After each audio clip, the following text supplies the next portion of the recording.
Standartinis politinis ritmas yra bendradarbiauti su standartinė žiniasklaida, ar ne, su ta klasikinė žiniasklaida. Na, su ją jūs žinot, kaip yra specialūs viešinimo pinigai, tie viešinimo pinigai eina per ministerijas ir per tos viešinimo pinigus ir politikai iškyla vieni kiti, ar ne, rodo tos, kurios reikia, nerodo tos, kurios nereikia. Čia yra ir labai didžiulės televizijos, kurios gauna, ne man jums sakyti, Lietuvos radijas ir televizijas jisai gauna milžiniškas sumas. Kitais metais planuoja dar padidinti jų gautinas sumas ir tik tai šito įstatymo projekto jis buvo pateiktas į Seimo plenarinių posėdžių, reiškia, projektą darbotvarkę, bet išbrauktas. Mano vertinimu pabijojo svarstyti, svarstant, pateikiant projektą. Jis atsiras vėl pas mus. Ten vėl kyla sumos LRT ir LRT gaus, aš bijau dabar sumeluoti, bet netoli 90 milijonų eurų, taip skaičiuoja. Ir klausimas yra vienas. Jūs gyvenate iš žmonių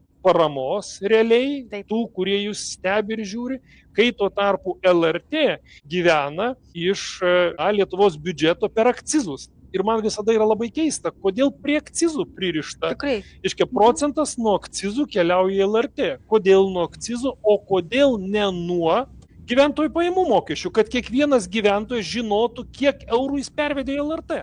Ir tada galėtų reikalauti, mielieji, aš jums pervedžiau tokią tai sumą, kodėl jūs darot taip arba kitaip. Tai matyti čia pririšta prie akcizų, beje, akcizai nuolat kyla ir labai sparčiai kyla, tai natūralu, kad yra LRT, reiškia, pinigėliai kyla. Nepaisant to didelio krūvio psichologinio jums ir didelės grėsiančios žalos apeliacinės instancijos teismų priteistos, nereikia įžiūrėti vien tik negatyvo, reikia visų pirma kviesti, aukoti ir remti jūs esančius bėdoje. Dabar reikia paremti, reikia jums padėti atsilaikyti prieš šitą ataką, tai vienas dalykas.